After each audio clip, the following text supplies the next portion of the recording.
O Carluccio viajou para a Rússia junto com o papai. O que ele foi fazer lá, a gente não sabe. Talvez ele tenha ido visitar algum czar. Não sei. Mas mesmo na Rússia, o Carluccio continuou pirado no Lula. E eu até falei para vocês que o Lula enlouqueceu a família Bolsonaro como um todo. Mas principalmente o Carluccio, porque lá da Rússia, o Carlos continuou atacando o Lula e liderando ataques de apoiadores de Bolsonaro ao Lula, que lidera as pesquisas de intenção de votos e tem a chance de vencer ainda no primeiro turno. E aí você deve estar até se perguntando por que o Carluccio foi para a Rússia? E mais ainda, por que o Bolsonaro está atacando o Lula, sendo que o Lula está consolidado no primeiro turno? Ou pode ir, já está consolidado no segundo? O Bolsonaro não deveria atacar o Sérgio Moro, que é uma ameaça a ele, já no primeiro turno, podendo tirar o Bolsonaro do segundo? E tudo isso, pessoal, faz parte da estratégia de comunicação de Bolsonaro. O jornal o Globo trouxe essa informação para nós já há algumas semanas, que a campanha do Bolsonaro iria concentrar os ataques no Lula. E isso que o Carluccio tem feito nada mais é do que a aplicação dessa estratégia de comunicação para consolidar o Bolsonaro como sendo o único que tem as chances de vencer o Lula. Eu quero explicar, dar mais detalhes sobre isso, mas antes, claro, você vai clicar no botão de gostei, vai ativar as notificações, vai se inscrever no canal se você ainda não é um inscrito. Se você não está inscrito no canal, você está perdendo tempo de vida. E eu vi muito sobre por que o Carluccio foi para a Rússia. Alguns falaram que ele foi para a Rússia para comprar algum programa espião, coisas do tipo, muitas especulações. E assim, pessoal, a gente nunca vai saber de fato por que o Carluccio foi para a Rússia. Porque o Bolsonaro, ele colocou como sigilosa a lista daqueles que estiveram na comitiva junto com ele na Rússia. Então a gente não vai saber quem esteve junto com o Carluccio. E essa informação seria muito importante para vermos se tinha alguém da TI, se tinha alguém ali do gabinete do ódio, e aí nós poderíamos ter algo mais concreto, uma hipótese mais concreta. E por que o Bolsonaro colocou esse sigilo? Pode ser para esconder essa informação? Pode, mas pode ser também só para criar um burburinho na imprensa, porque vocês sabem muito bem que o Bolsonaro ele adora pautar a imprensa e ficar criando, na cabeça das pessoas conspirações.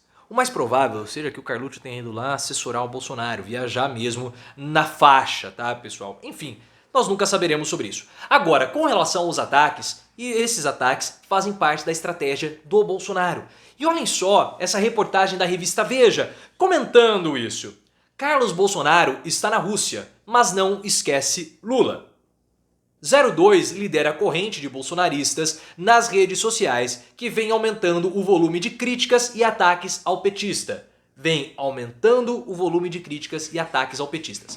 Mas enquanto o Carluccio e o Bolsonaro atacam o Lula, eles estão escanteando o Sérgio Moro. Perceba que os ataques ao Sérgio Moro são muito, mas muito reduzidos. Porque o Bolsonaro, com esses ataques ao Lula, como eu falei no início do vídeo, ele quer se colocar como sendo aquele na cabeça da população que tem mais chances de derrotar o Lula. Mais do que o Sérgio Moro, mais do que o Ciro Gomes, mais do que qualquer outro candidato. E o grande objetivo do Bolsonaro é se consolidar como sendo a grande oposição ao Lula. Eu estou falando isso para você há algum tempo já. Porque o Bolsonaro ele já desistiu de ganhar a eleição, ele sabe que vai perder. O Arthur Lira, na entrevista que ele concedeu ao Valor Econômico, sabe que o Bolsonaro perdeu também.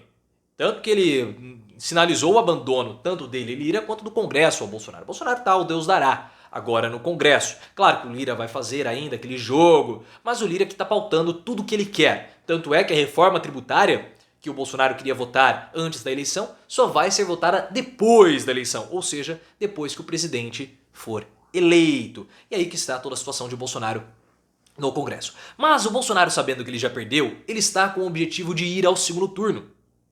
Por quê, pessoal? E aí está um detalhe que eu já tenho falado para vocês há algum tempo aqui no canal. O Bolsonaro ele pode sair mais fortalecido da eleição do que ele entrou. E aí que está a grande situação. O Trump, ele sai da eleição nos Estados Unidos mais forte do que ele entrou. O Trump nos Estados Unidos ele teve a segunda maior votação da história, ficando atrás somente do Joe Biden. Isso é importante, pessoal, muito importante. E hoje o Partido Republicano ele é dominado pelo Trump. Não existe outro candidato republicano que tenha condições de peitar o Trump dentro do Partido Republicano. Inclusive aqueles que fazem oposição mais ou menos velada ao Trump dentro do partido, publicamente, eles acabam cedendo ao Trump. Aí que está a grande questão. Não que o Bolsonaro queira voltar em 2026 a ser presidente da República, não, porque ele nunca gostou de ser presidente. Esse é um ponto que ele se diverge do Donald Trump, porque o Trump ele gostava do poder, o Bolsonaro não. Só que liderar a oposição é muito vantajoso para o Bolsonaro continuar elegendo os filhos e principalmente ter força popular para barrar, para dificultar o avanço dos processos contra ele, porque o Bolsonaro corre um sério risco de ser preso.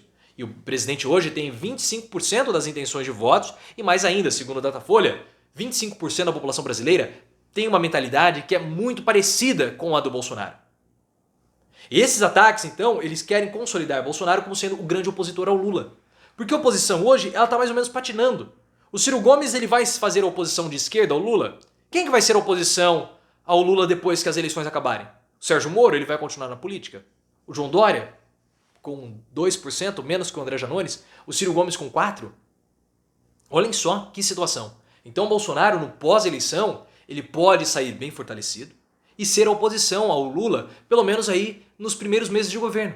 E aquelas pessoas mais rebeldes, eu não gosto tanto do Lula, eu sou contra Lula, eu sou contra governos, quem que é a oposição ao Lula? É o Bolsonaro. E podem embarcar no bolsonarismo. Eu não tô brincando, essa é uma possibilidade real e assustadora, porque o bolsonarismo leva as pessoas para a burrice. Vocês sabem disso. Leva as pessoas para a burrice, para o ressentimento.